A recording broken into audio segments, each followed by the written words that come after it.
We're going to start this morning with our scripture, one of our scriptures. Both our scriptures this morning will come from the Psalms. First is Psalm 24. The earth is the Lord's, and all that is in it, the world and those who live in it. For God has founded it on the seas and established it on the rivers. Who shall ascend the hill of the Lord, and who shall stand in God's holy place? Those who have clean hands and pure hearts, who do not lift up their souls to what is false, who do not swear deceitfully. They will receive blessing from the Lord and vindication from the God of their salvation. Such is the company of those who seek him, who seek the face of the God of Jacob. Well, like I said before, this is the time if you wanted to step out for a few moments, you may. And we have ushers who are at the ready, and if you want to step out wherever you go to, the ushers will come back, and they'd be glad to call you back in and let you know when the time would be right for that. Clean hands, pure heart. I know some of you were here for it. 34 years ago, the fall of 1985, Pastor Earl Fike Jr. preached a stirring but disturbing sermon about guns. It was entitled, "The Work of Our Hands." During this sermon, Pastor Fike reached into the pulpit and he pulled out a handgun. And he preached for a few minutes with this handgun in his hands. He talked about the scourge of handgun violence in the 80s. 11,500 people were dying per year by murder. 300,000 robberies, rapes, and assaults using handguns. 12,000 killed in accidents and suicide with handguns. I have the sermon right here, if anybody wants to take a look at it later. It's a beautifully done sermon. It's striking, it's to the point, it's haunting. But I wonder what Pastor Fike would think today. 34 years later, handgun laws have not changed all that much. But that's not really what we're worried about on the streets these days. What we're most concerned about is the high-capacity, semi-automatic and automatic instruments, guns that are used to murder high numbers of people in Walmarts, in movie theaters, and most disturbingly, in our schools. What Pastor Fike did not know then, 34 years ago, was that bulletproof backpacks, that's a thing, and they're selling out. Bulletproof backpacks are now back-to-school attire for many children. That our teachers and administrators in schools would be leading the kids in lockdown or active shooter drills. According to the Education Department, quote, nearly every American public school now conducts lockdown drills. That's 95% in the year 2015 and 2016, those statistics. Now, if you're looking at me and you don't know what a lockdown drill is, let me explain. It's the same as a fire drill, but instead of getting you out of the building because of a fire, you prepare for somebody to come in the building with the darkest of intentions. You lock down. You hunker down. You get out of any sight lines from windows that go into your classroom. You prepare your defense. And probably most of all, you pray that he doesn't come down your hallway. Speaking from experience as a parent, right here in our Elizabethtown schools, teachers talk about where the kids will hide, what they will do, how they will resist should a person with ill intent get into the room. At parent-teacher open houses, teachers now have to assure parents that they've thought these things through. And some of them go so far as to describe their willingness to lay down their lives for our kids. Doesn't seem like that should be part of the teacher's contract. Other than that, welcome to school. Hope it's a good year. Our scriptures, both of them this morning, talk about the work of our hands.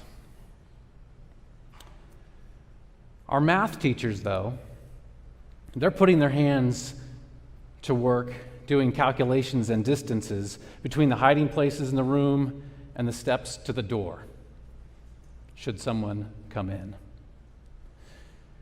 They're thinking about the physics of what they will use to literally break an attacker's arm if they break the window and they're trying to unlock it from the inside out or from the outside in.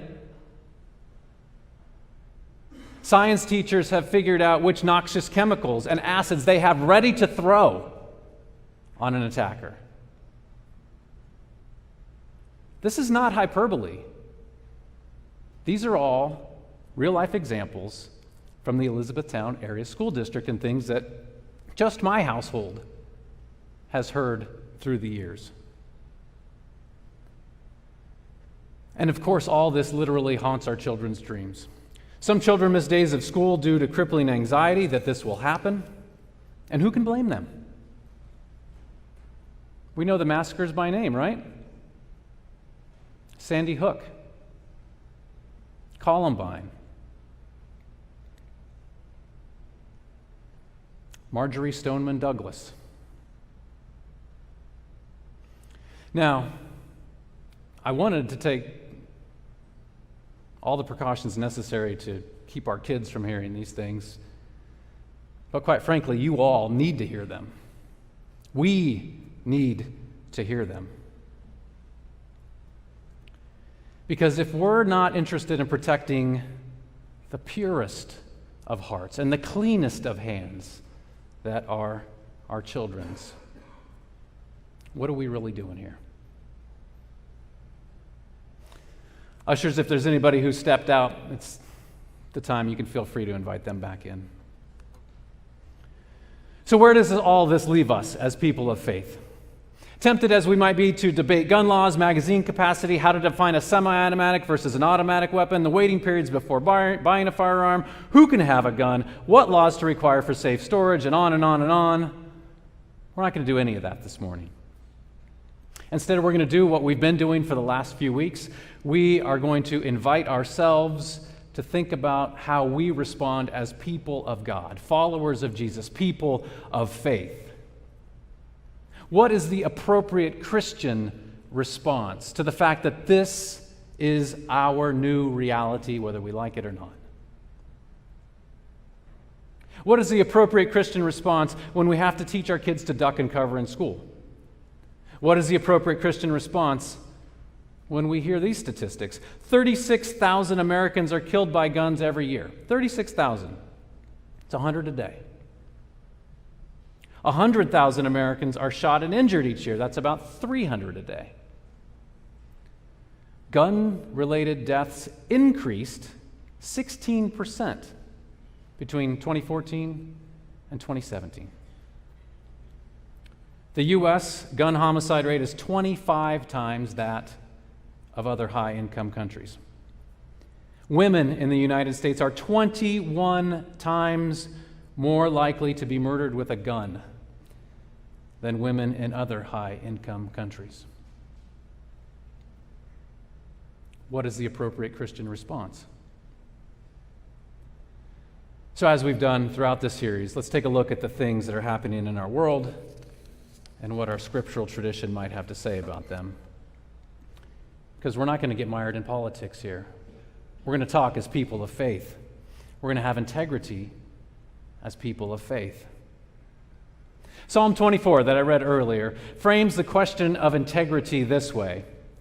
It's kind of flowery language, but the question is essentially this: who can come to God in worship? How do we prepare ourselves? What state must we be in to come to God in worship? And the answer in that psalm was clear. It's those who have clean hands and pure hearts. It's those who do not lift their souls to what is false. Those who do not swear deceitfully. In other words, don't lie. Now, those are not ambiguous metaphysical terms of engagement with God. They're very simple ethical mandates that have to do with how we treat people around us. Before we go to worship God, we must think about how we're treating people around us and what the world is like around us. That's how we prepare to encounter God. So, no doubt, the Hebrew Bible, the Old Testament, is also filled with example after example of times when God's people used violence and used it brutally. Also, the Hebrew Bible is filled with rules upon rules about when and exactly where violence may or may not be used. And then we got this pesky guy named Jesus. You've heard it was said, "You shall love your neighbor and hate your enemy." That's Jesus quoting his Hebrew scriptures. But I say to you, love your enemies and pray for those who persecute you. Is this the hardest thing that Jesus preached? That time and time again, no matter how people treat us, we should pray for them, love them, even in the face of violence? And it does us good to remember that these were not just words in a vacuum. Jesus preached nonviolence, even under the threat of his own personal safety, and while his people, the Jewish people, were under foreign occupation from the Romans. Jesus could have easily encouraged his followers to join the rebel groups that were active against the Roman Empire. For Jesus, the way of clean hands and pure heart was the way of nonviolence. And so we heard it time and again in his preaching, "Blessed are the peacemakers. If anyone slaps you on the right cheek, offer him the other also. Those who live by the sword die by the sword," and on he goes. And if this weren't enough, then Jesus, true to his teaching, true to his preaching, never responded in violence himself, even when arrested, tortured, and executed. Now, this is a part where I want to be very clear that just because Jesus advocated for us not to fight back violently with physical violence, he had a long history of standing up for those who had been maltreated and abused.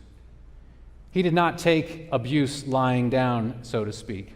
We're going to talk more about this because next week's topic is Christian pacifism, but I want to be crystal clear here this week. Committing to a life of nonviolence and Jesus' way is not, I repeat, is not the same as giving up or allowing someone to do whatever they want to you or to your loved ones.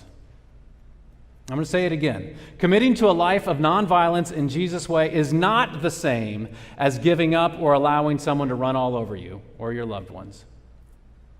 What it is doing is it's laying down violence and revenge as the tools for justice.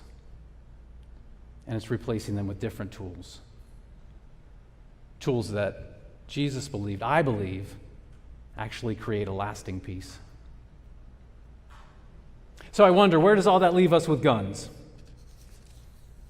Well, in relation to firearms and gun violence, I think we could probably easily make the following conclusions. Now, and this is where I want to give a full disclosure. I know some of you probably don't agree with me, and that's good. That's okay. I will be standing in the back of the sanctuary afterwards. My contact info is all over the place. I would love to dialogue with you more about this. But this is the conclusion I've come to. There is nothing wrong with a properly trained person possessing a firearm that is intended and will only be used for hunting and target shooting. But if that firearm, any firearm, is kept or held with the intention that it will be, or even could be, used against another person, it's pretty clear that's against Jesus' way of living and preaching. Furthermore, and I'll admit this is where it gets difficult, if we place gun owner rights, quote unquote, above the common good, then we are well beyond the clean hands and pure heart mandate. So, throughout this Taboo Topics series, we've talked about challenging issues. I mentioned a few of those this morning. The goal has been to challenge ourselves to think about these loaded topics, pun intended, from our perspective as people of faith, rather than any kind of political affiliation or interest group that we're part of. Today, I'd like to dwell for just a moment, before I close, just a moment on how we talk to one another about these issues. Here's a good example. Over the years, I've had several conversations with a dear member of this congregation, Dennis Wade, about this very topic of gun violence and gun control. Dennis and I don't see eye to eye. It's fair to say. But we have entered the conversation in good faith. We've discovered lots of shared values that we have. We've noted common goals. And we've challenged one another gently, again, in good faith. Dennis and I have affirmed one another as people of conviction, people who are thoughtful, caring, and service-oriented. So before this sermon, I wanted to touch base with Dennis. I didn't want to spring anything on a Sunday morning, so I told him it was coming up, and he said, "Don't worry about it, I won't be there on Sunday."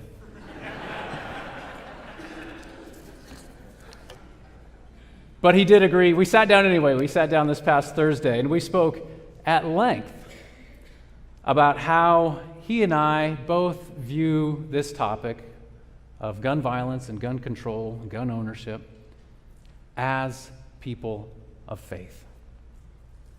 And we left not only with increased respect for one another, but also, I thought this was really interesting as he left. He said this. He left with an increased respect for our congregation. Because he said that's part of who we are as a people. We don't always agree on everything, but we agree on enough to live together as sisters and brothers in faith, and then to act boldly in unity in those places where we are in lockstep. One of the most helpful lessons I've learned in my conversations with people who I may disagree with is that I need to be really careful about ascribing intent to what they say their position is. And I know this is hard because that's the way our politics tend to work. They don't want you to be safe. That's why they think that. They think that all gun control advocates think that the only solution is to outlaw every firearm worldwide. Likewise, they think that every Second Amendment proponent argues for zero gun control. That's not the case. We know that. So, here's where I want to end today. Like I said, Pastor Earl Fike Jr.'s sermon is part of what gave me some inspiration for today. And the two scriptures that he used were the two scriptures that are listed in your bulletin. And I want to close with that second one. So teach us to count our days so that we may gain a wise heart. Turn, O Lord, how long? Have compassion on your servants. Satisfy us in the morning with your steadfast love, so that we may rejoice and be glad all our days. Make us glad for as many days as you have afflicted us, and for as many years as we have seen evil. Let your work be manifest to your servants, and your glorious power to their children. Let the favor of the Lord our God be upon us, and prosper for us the work of our hands. O prosper the work of our hands. May God prosper the work of our hands,